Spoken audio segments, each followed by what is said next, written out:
Today on Rappler. The Supreme Court makes a landmark decision for transparency, overturning a 2-decade-old ruling to release the full SALN of all justices and judges.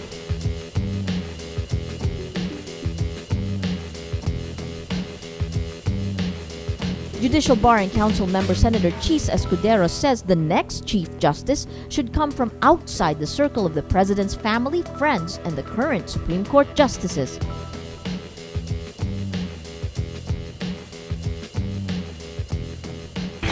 Alam po namin, kanina pa ho ninyong inaantay ang reaksyon po namin magkakapatid sa pangyayari po. And the MTRCB suspends the Tulfo Brothers show on TV5 for 3 months.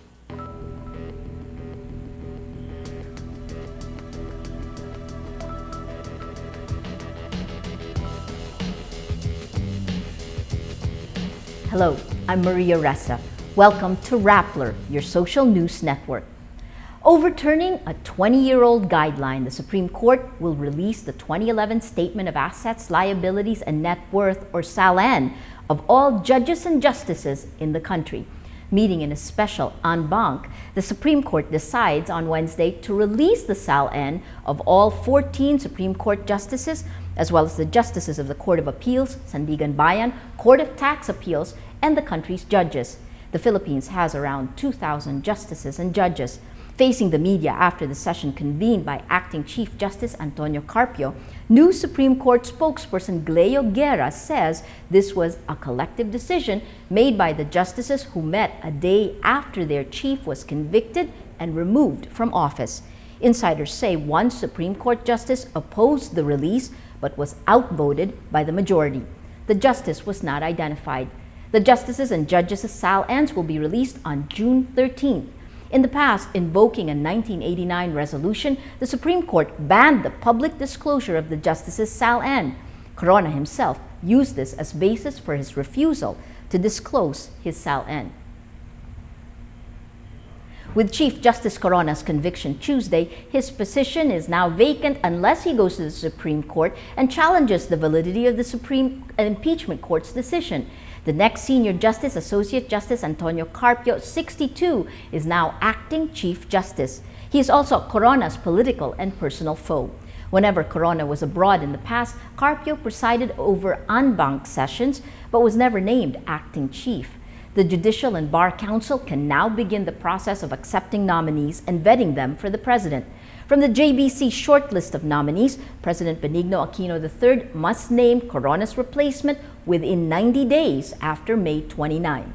Among the members of the JBC are Senator Francis Escudero and lead prosecutor Iloilo Representative Niel Tupas.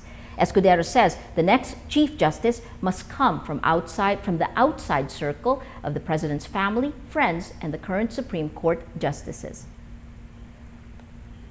Former Chief Justice Renato Corona says he is sad after the impeachment court decision, but adds he has long accepted the burden. Corona was convicted in a vote of 20-3 Tuesday.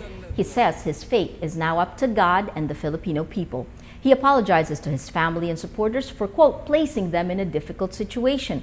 He asks for forgiveness for failing to successfully, quote, defend the truth. He thanks Senators Miriam Defensor Santiago, Joker Arroyo, and Ferdinand Bongbong Marcos Jr. for voting to acquit him.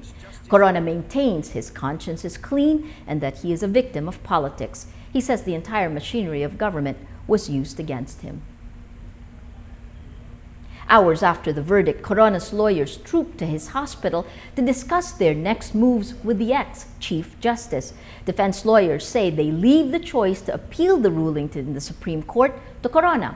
Lead Defense Counsel Serafin Cuevas says they would need to, quote, think long and hard before turning to the Supreme Court because it may carry a backlash. He says we have to be very careful and to be very, very circumspect. Ateneo School of Government Dean Tony Lavinia says Corona may file a petition with the High Tribunal and say the impeachment court committed grave abuse of discretion against him. In February, Corona asked the Supreme Court to void the impeachment complaint. Lavinia says this case could be consolidated with Corona's new petition if he chooses to file one. But retired Court of Appeals Justice Hector Hofilenya who withdrew from Corona's legal team before the trial started in January, says the Supreme Court cannot intervene in this matter. Hofilenya says the Senate is the sole judge.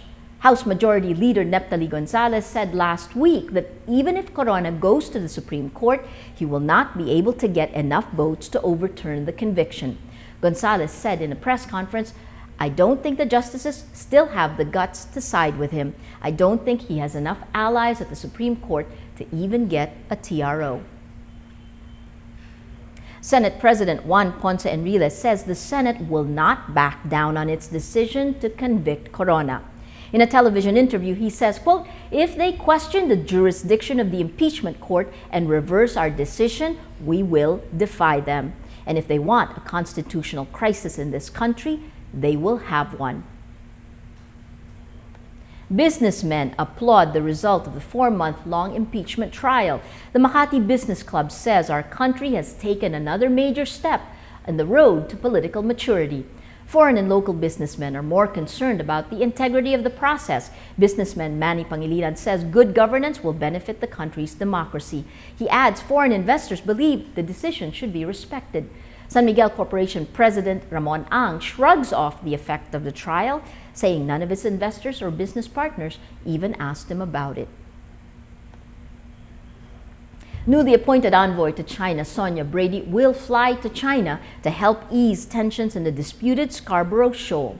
Brady's 4-decade experience with China will come in handy as the Philippines seeks a diplomatic solution to the Scarborough conflict, now approaching its 2nd month. China welcomes her appointment, saying she will help strengthen communications between both sides.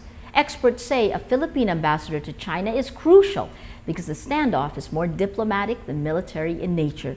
Defense Secretary Voltaire Gasmin says both sides have agreed to exercise restraint. The Tulfo Brothers public affairs show T3 will go off air for 3 months following a suspension by the Censors Board, MTRCB, for threatening Raymart Santiago and Claudine Barreto. Hosts Erwin, Ben, and Rafi Tulfo will pay a 100,000 peso fine, according to TV5's news site.